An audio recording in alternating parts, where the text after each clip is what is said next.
सोना दुगना हो जाएगा। वही काम गुजरात में हुआ है और अब वो बोल रहा है कि हमारा सारा पैसा लूट गया और उससे इलेक्ट्रोल बॉन्ड खरीदा गया।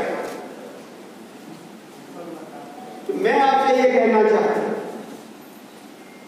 कि जो प्राइवेट सेक्टर था उसको किसने बढ़ावा दिया? कांग्रेस ने। लेकिन हमने पब्लिक सेक्टर को मजबूत किया।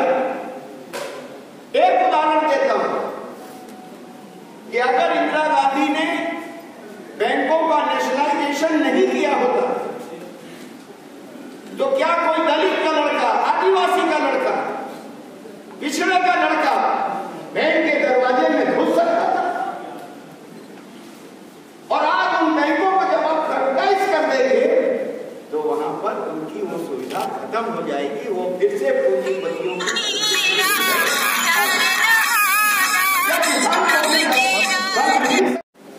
लेकिन इस बार कांग्रेस का जो न्याय पत्र है, इस न्याय पत्र में सिर्फ कांग्रेस जनों के विचारों को ही सम्मिलित नहीं किया है, बल्कि इस देश के करोड़ों करोड़ों लोग,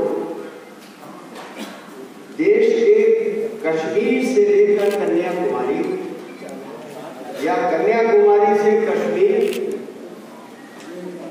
और मणिपुर से बंबई, श्री राहुल गांधी जी ने जो भारत जोड़ो यात्रा और भारत जोड़ो न्याय यात्रा की है, उसमें जो करोड़ों लोगों के जो विचार आए हैं उसको समाहित करने का काम किया।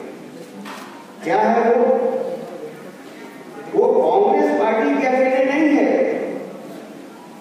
आज ये न्याय पत्र इस देश की आवाज है, क्योंकि इस आवाज में शोषित, पीड़ित, दलित, नौजवान, महिला, कमेरा और मजदूर, उन सब लोगों की आवाज समाहित। कोई वर्ग ऐसा नहीं है जो कि पिछले 10 साल में नाइंसाफी का शिकार न हुआ। पिछला 10 साल अन्याय काल है, इसलिए कांग्रेस न्याय काल की तरफ, इंसाफ की तरफ एक रास्ता दिखा है। इसमें चाहे स्वास्थ्य हो, शिक्षा हो, किसान हो, नौजवान हो, जो कल का सपना है इस देश के लोगों का, उस सपने को कैसे धरती पर उतारा जाए, सच किया जाए, उसका दस्तावेज यह हमारा न्याय पत्र है। और हम आपसे भी कहेंगे, आपको पीडीएफ में पूरा हम न्याय पत्र देंगे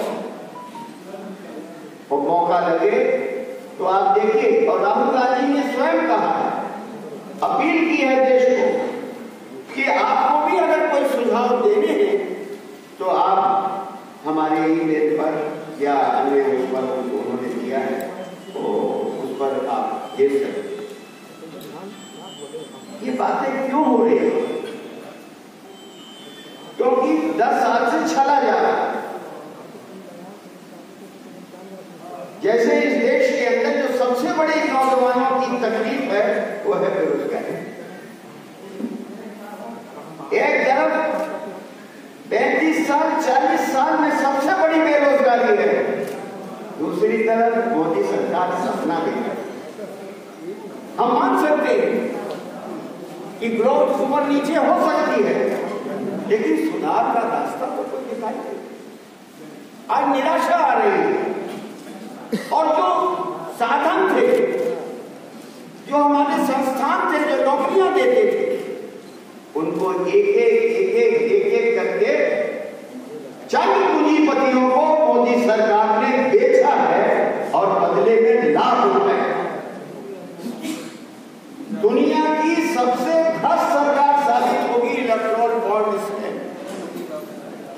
आज मैं प्लेन में आ रहा था तो पढ़ रहा था, 2 चीजें नई आई हैं। इलेक्ट्रॉल